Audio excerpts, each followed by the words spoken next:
Bismillahirrahmanirrahim. Assalamualaikum warahmatullahi wabarakatuh. Baik, di sini kami dari kelompok 8 ingin menyampaikan materi terkait perkawinan hukum adat dan sistem perkawinan hukum adat yang akan disampaikan oleh saya langsung Sahari dan juga teman saya Imam. Nah, sebelum kita menyampaikan materi pada siang hari ini, alangkah lebih baiknya kita awali pertemuan kita pada siang hari ini dengan pembacaan basmalah bersama-sama. Bismillahirrahmanirrahim. Baik, dalam poin pertama ini akan disampaikan oleh saya sendiri yang berkenaan dengan perkawinan hukum adat, yang perkawinan yang terjadi di dalam hukum adat. Baik, langsung saja saya mulai. Di sini terkait berkenaan pengertian dari perkawinan hukum adat ya. Pengertian perkawinan di dalam hukum adat sendiri, di sini perkawinan merupakan salah satu peristiwa yang sangat penting dalam kehidupan masyarakat. Sebab perkawinan itu tidak hanya menyangkut wanita atau pria calon mempelai saja, tetapi juga orang tua kedua mempelai, saudara-saudara, bahkan kedua keluarga mereka. Nah, di sini ada perkawinan menurut hukum adatnya.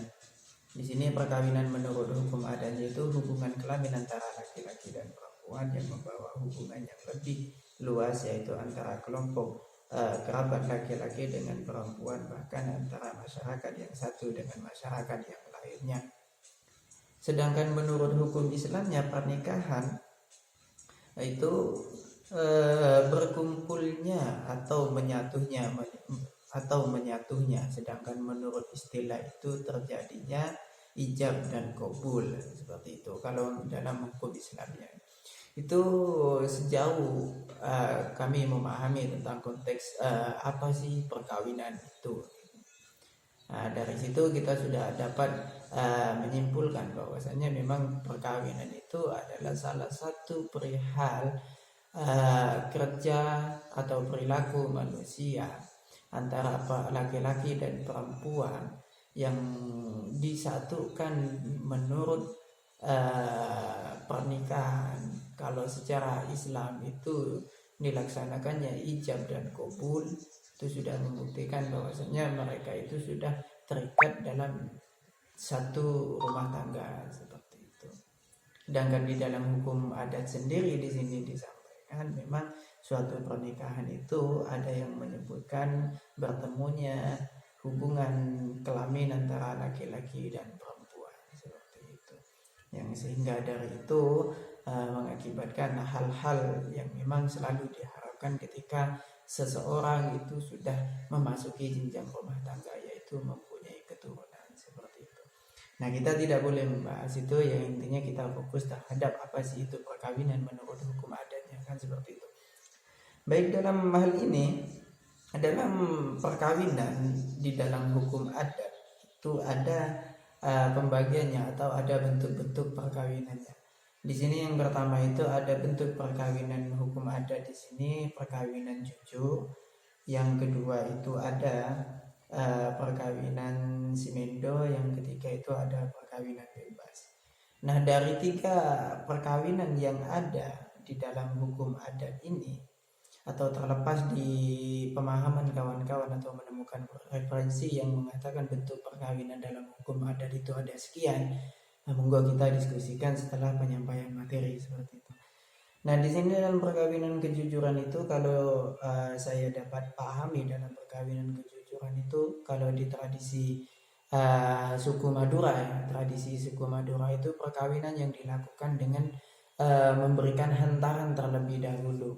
Itu atau yang biasa dikenal oleh suku Madura itu disebut dengan wang asap, gitu. Wang asap. Nah, wang asap ini bagaimana fungsi wang asap ini? Wang asap ini untuk memenuhi kebutuhan yang dibutuhkan di tempat mempelai perempuan, entah itu butuh alat-alat atau bahan-bahan untuk pelaksanaan resepsi pernikahan, bahkan untuk kebutuhan-kebutuhan ketika mereka sudah memasuki jenjang rumah tangganya, seperti itu. Maka wang asap boleh dipergunakan di situ. Itu sepemahaman saya ketika di tradisi orang Madura itu menggunakan perkawinan jujur ya. Di dalam makalah di sini disampaikan bahwa perkawinan jujur itu merupakan bentuk perkawinan di mana pihak laki-laki memberikan jujur kepada pihak perempuan benda yang dapat dijadikan sebagai jujur, biasanya benda-benda yang memiliki magis. Pemberian jujur diwajibkan adalah untuk mengembalikan keseimbangan magis yang semula menjadi goyah oleh karena terjadinya kekosongan pada keluarga perempuan yang telah pergi karena menikah tersebut. Perkawinan jujur dijumpai pada masyarakat patrilineal. Nah, yang kedua di sini untuk perkawinan Simindo ya. Perkawinan Simindo di sini perkawinan pada hakikatnya bersifat patriarkal ya, patriarkal. Berarti bahwa istri tidak berkewajiban untuk bertempat tinggal di kediaman suami. Dalam perkawinan ini bisa dijumpai dalam keadaan darurat di mana perempuan sulit mendapatkan jodoh atau karena laki-laki tidak mampu untuk memberikan jujur, seperti itu.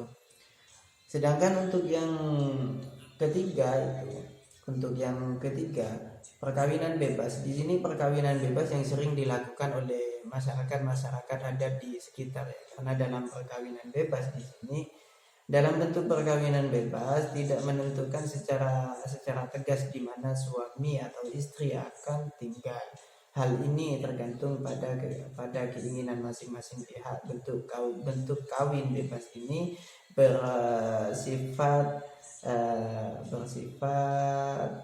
endogami ya, artinya suatu anjuran untuk kawin dengan warga kelompok kerabat sendiri. Itu sama di dalam perkawinan bebas ini, karena bentuknya kita juga bisa menentukan pasangan kita itu dari kerabat kita, seperti itu, dari kerabat kita. Dan untuk posisi nanti perempuan itu ikut ke laki-laki atau laki-laki yang mengikuti perempuan itu bebas ya, tidak seperti bentuk pernikahan Simindo. Nah, di sini dalam bentuk pernikahan bebas di sini cuma tradisi yang biasa terjadi ya, yang biasa terjadi dalam masyarakat adat, apalagi di suku Madura itu. Kebanyakan memang dalam hal ini itu laki-laki yang kebanyakan membawa istrinya untuk pulang ke rumah, seperti itu.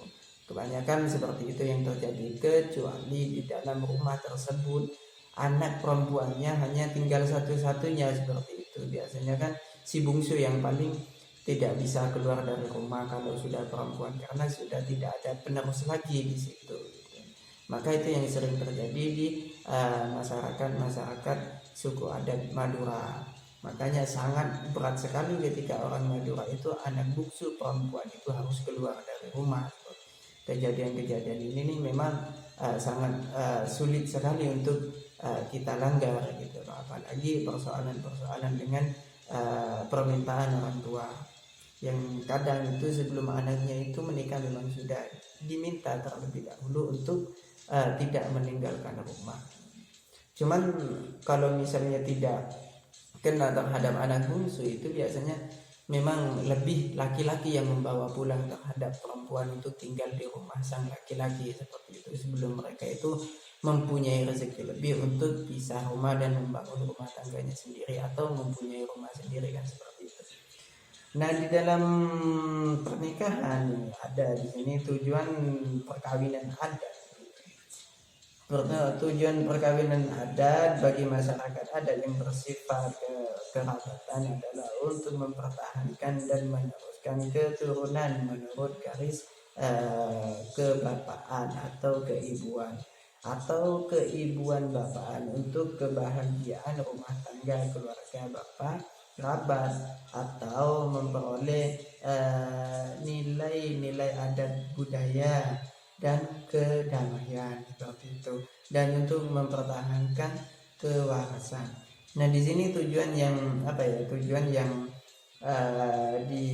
dapat kita pahami dalam perkawinan hukum adat gitu ya. Memang dalam tujuan perkawinan hukum adat ini sebenarnya banyak sekali yang bisa kita pahami. Yang pertama itu yang dapat saya pahami dari perkawinan hukum adat ini memang kadang ada hal-hal yang di luar nalar kita itu, tapi dalam hal itu mengharuskan seseorang untuk menikah.